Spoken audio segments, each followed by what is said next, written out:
What's good, family, and welcome back into Vinny and the Jets. As I always ask you, like, share, subscribe. Per request of some of the viewers, this is going to be my very first NFL mock draft 1.0.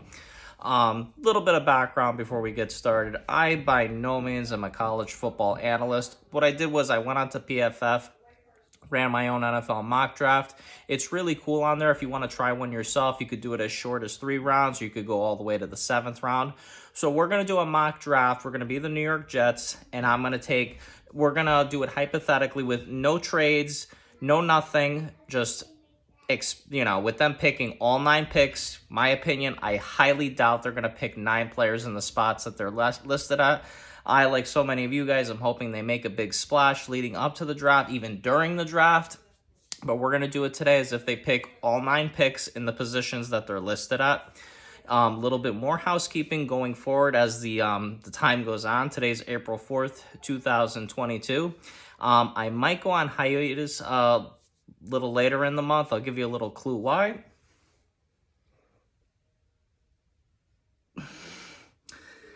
The missus and I are expecting a little one at the end of the month. So, yeah, you could say we're ready to inject them with the poison. Not so much with this team, but with this one. So, we're excited about that. That being said, let's get into it. Round 1, pick 4. New York Jets are on the clock. I expect them to take the long-awaited pass rusher we've all been hoping for, Kayvon Thibodeaux out of Oregon. 6'5", 258 pounds. Last year, his 2021 season, he finished with 40 total tackles, 7 sacks, 2 forced fumbles.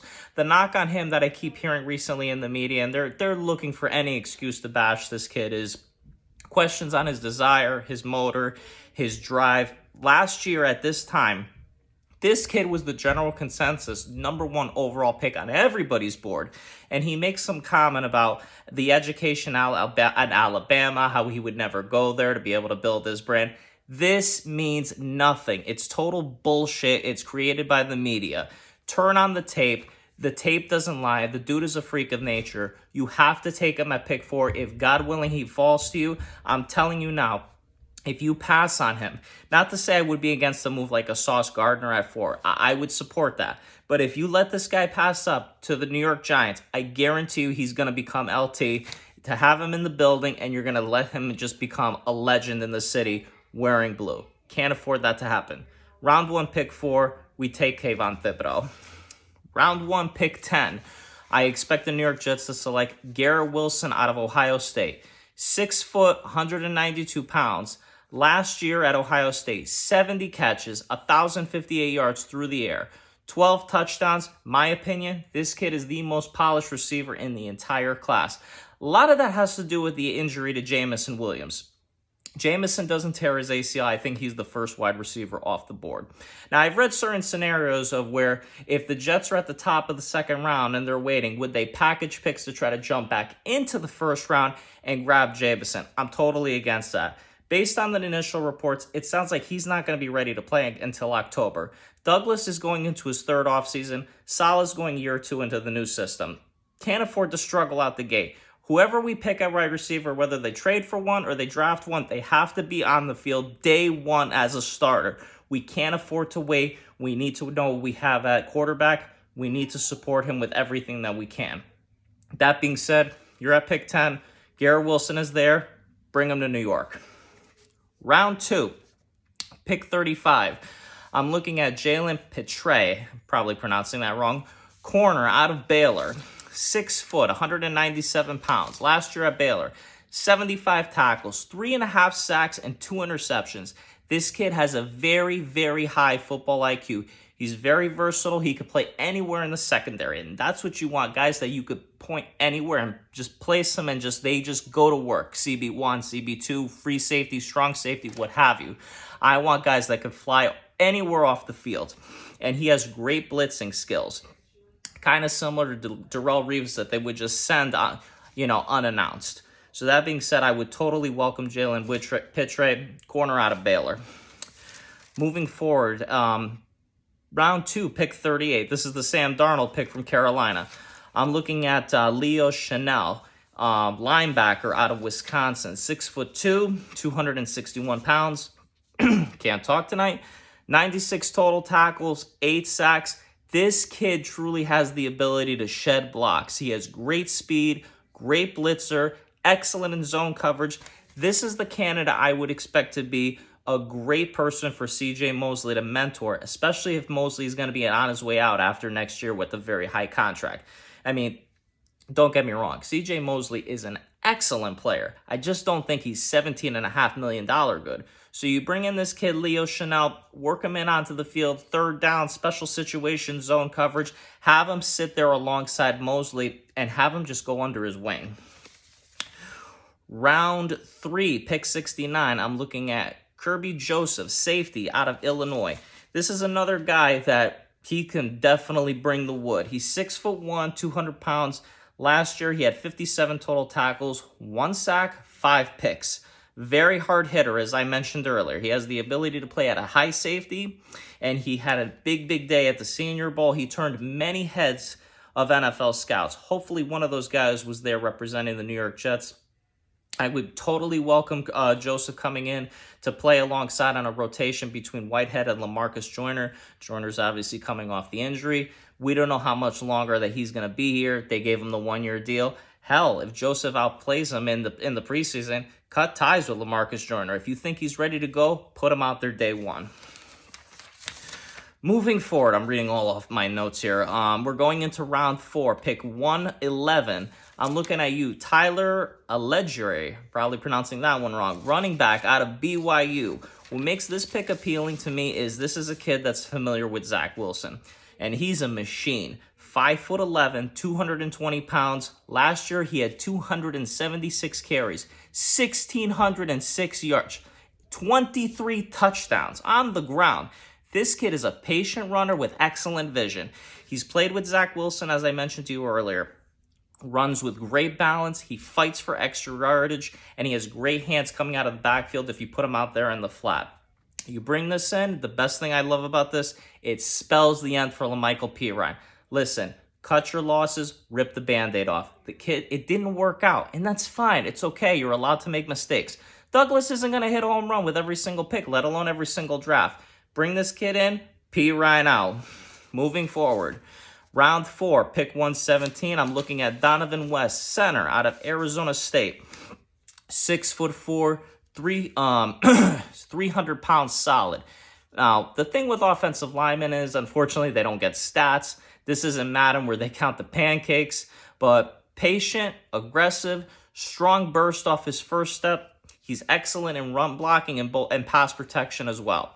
He's good time. He has very good timing on his snaps, and he's very light on his feet. When you're that big, that pays dividends long-term when you're driving down the field. He could be the next man in line once Connor McGovern is gone. I don't expect McGovern on this team after this year. For $9 million, based on stats, they said he was a top 10 center last year. From the eye test, I think he played okay. For that being said, I'm willing to run it back with him one more year. If this spells the end of Feeney, I'd be totally on board with that because I never cared for Feeney last year. I don't care for bringing him back this year. So Donovan West, out of the center out of Arizona State. Moving forward, now we're going into the 5th round, or round 5, pick 146.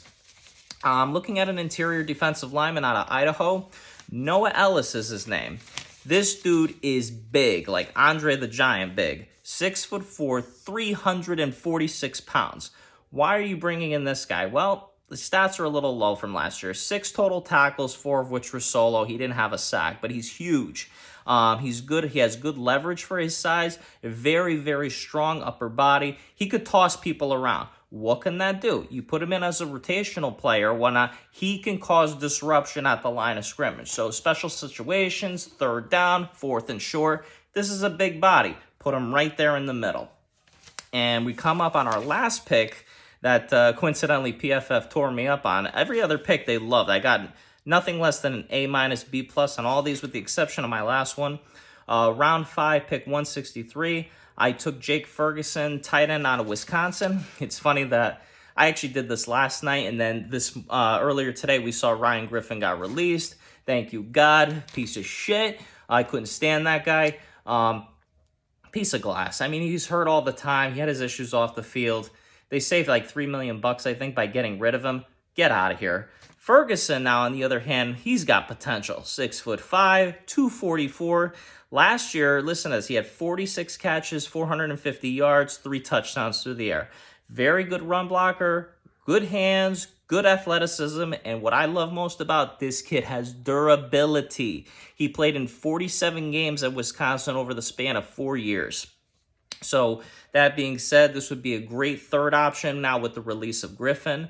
Hell, maybe he dukes it out with Trevon Wesco if they decide to keep that guy. I'm surprised he's still hanging around here. One of the few McCagnon guys hanging around on this team. But I think he would complement Uzama and Conklin very well and just show him the ropes. And like I said, I was going to say that would spell the end of Griffin. He is now gone. But Wesco, it might make him, light a fire under his ass and get his ass together. So that being said, that's my mock draft 1.0. Leave me your comments below. Tell me what you think. Again, I don't expect them to take 9 straight guys, not move up, not move down.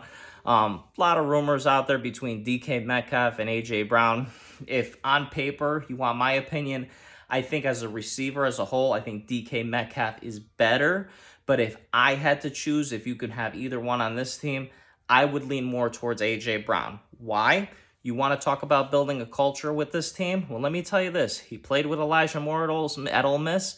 He played with Corey Davis at Tennessee. And he's best friends with Elijah Moore. He knows the system. So again, you want to talk about building a culture and getting everybody on the same page and not just on the same timeline and all on the same wavelength, I would tilt the scale towards A.J. Brown. That would be awesome, but right now it seems like a pipe dream. Again, I don't expect them to pick 9 guys. I expect them something huge is going to happen in this draft.